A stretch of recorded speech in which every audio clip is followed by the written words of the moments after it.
எப்படி இருக்கீங்க? நான் வழக்கம் போல் சூப்பராக இருக்கேன். நான் இந்த வீடியோவில் பேசக்கூடியது ஒரு மலையாள திரைப்படம் பற்றி தான். சாரி, மன்னிச்சுக்கோங்க. தொடர்ச்சியாக நான் நிறைய மலையாள படங்களை நான் கொண்டாடிட்டு வர்றதா நிறைய புகார்கள் இருக்குது. பட் என்னை ஒவ்வொரு முறையும் ஆச்சரியப்படுத்துது. ஒவ்வொரு ஜானர்லையும் என்னை ஆச்சரியப்படுத்துகிறாங்க. அந்த வகையில் இன்றைக்கி நான் பேசக்கூடியது ஒரு மிஸ்டர் கிரைம் த்ரில்லர் தான். குறியச்சன் அப்படிங்கிறவங்க பற்றின உண்மை கதைகளும் கட்டுக்கதைகளும் நடுவில் இந்த படம் போயிட்டுருக்கு. இந்த படத்தை நீங்கள் எப்படி வேணாலும் புரிஞ்சுக்கலாம், என்ன வேணாலும் புரிஞ்சுக்கலாம்.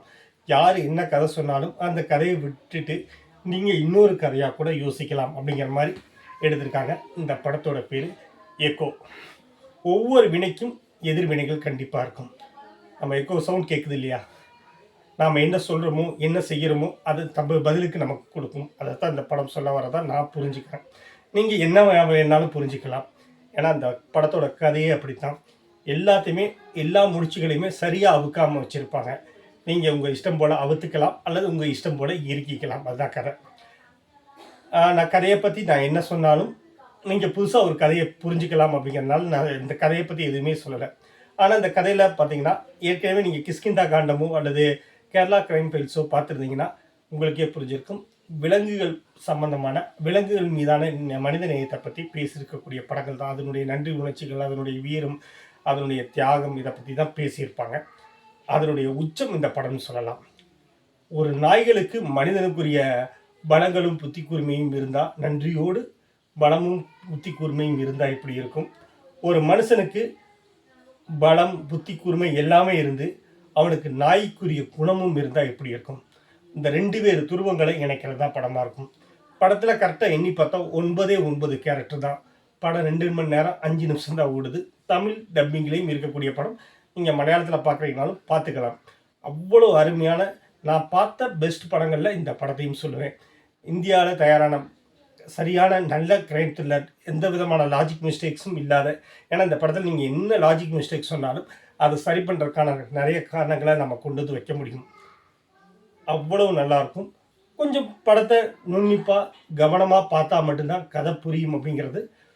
சாதாரணமாக கடைசி காட்சியில் காமிக்கக்கூடிய அந்த மூங்கில் பைப்பில் இருக்கக்கூடிய அரிசி சாப்பாடு வரைக்கும் நீங்கள் கவனித்து பார்த்தீங்கன்னா அந்த சீன் இடையிலேயே வந்திருக்கும் அப்படிங்கிறது உங்களுக்கு புரியும்.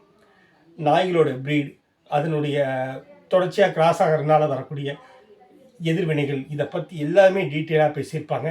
படத்தோட கிளைமேக்ஸில் தான் எல்லா முடிச்சுகளையும் அவிக்கணும் அப்படிங்கிற எந்த இதுவுமே இல்லாமல் ஒவ்வொரு கேரக்டரும் போகிற போக்கிலே அந்த முடிச்சுகள் அவிழ்ந்துக்கிட்டே இருக்கும். நான் இதை பற்றியுமே பேசாமல் புகழ்ந்துகிட்டே இருக்கேன் அப்படின்னு நீங்கள் நினச்சிங்கன்னா நீங்கள் அவசியம் இந்த படத்தை பாருங்கள். இதில் ஹீரோ ஹீரோயின், பாடல் காட்சிகள், காதல் காட்சிகள்னு எதுவுமே கிடையாது. படம் குறியச்சன் அப்படிங்கிற ஒருத்தனை தேடுறதா தான் கதை இருக்கும். உண்மையில அவங்க தேடி போகிறாங்களா, இல்லை அவனுடைய வலைக்குள்ளே இவங்க சிக்கிறாங்களா, இல்லை குறியச்சன் இருக்காரா இல்லையா, இந்த மாதிரி நிறைய கேள்விகள் இருக்கும். நீங்கள் உங்களுக்கு தேவையான அளவுக்கு நீங்களே கதையை எழுதிக்கக்கூடிய அளவில் இந்த படம் இருக்கும். படம் இவ்வளோ புரியாமல் இருக்கிற படத்தை உட்காந்து பார்க்க முடியுமா அப்படின்னு கேட்டிங்கன்னா, ஒரு 1/4 மணி நேரம் மட்டும் நீங்கள் கரெக்டாக கவனமாக பார்த்துட்டிங்கன்னா போதும். அதுக்கப்புறமா அந்த படம் உங்களை உள்ளே இழுத்துக்கும். இந்த படத்தை நீங்கள் பார்க்கும்போது ஒரு ஜேர்னி பண்ணுற மாதிரி நினச்சிட்டு பார்த்தீங்கன்னா இந்த படம் உங்களுக்கு அவ்வளோ பிடிக்கும். அது உங்களை உள்ளே இழுத்துக்கும். அந்த உலகத்துக்குள்ளே உங்களை கொண்டு போய் சுற்றி காட்டும். அந்த சினிமாட்டோகிராஃபியாக இருக்கட்டும், சவுண்ட் டிசைனாக இருக்கட்டும், நான் எப்போவுமே மலையாள படங்களில் வியந்து பேசக்கூடியது சினிமாட்டோகிராஃபி. அது கூட வேறு வழியே கிடையாது. ஏன்னா கேரளாவுடைய ஜியாகிரஃபியே அவ்வளோ அழகாக இருக்கும். ஒரு கிரைம் மிஸ்ட்ரி த்ரில்லருக்கு எங்கே கொண்டு கேரளாவில் கேமரா வச்சிங்கனாலும் உங்களால் நம்ப வைக்க முடியும். அந்த உலகத்துக்குள்ளே நம்மளால் இழுத்துக்க முடியும் அப்படிங்கிற மாதிரியான ஒரு அழகான பிரதேசம். அதில் இந்த படம் ஒரு பெஞ்ச் மார்க்கே ட்ரை பண்ணியிருக்கு அப்படின்னு தான் சொல்ல முடியும்.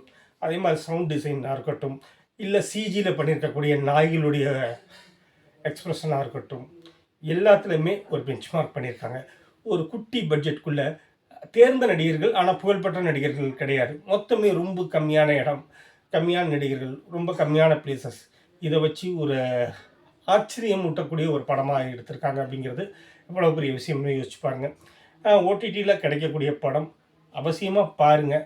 அதுவும் குறிப்பாக கிரைம் த்ரில்லர், வழக்கமான படங்கள் கொலை கொள்ளை ரத்த கலரி இந்த மாதிரியெல்லாம் இல்லாமல் வேறு விதமான அமைதியான தெளிந்த நீரோடை போட அதுக்குள்ளே நீங்கள் தேடி எடுக்கிற கதையாக தான் இது இருக்கும். நீங்கள் என்ன தேடி எடுக்கிறீங்களோ, நீங்கள் எதுவாக நினச்சி பார்க்குறீங்களோ அதுதான் இந்த படம். வாய்ப்பு இருந்தால் பாருங்கள். நான் சொல்கிறது சரியாங்கிறத நீங்கள் யோசிச்சு சொல்லுங்கள். இன்னொரு வீடியோவில் நம்ம கண்டிப்பாக சந்திப்போம். நன்றி.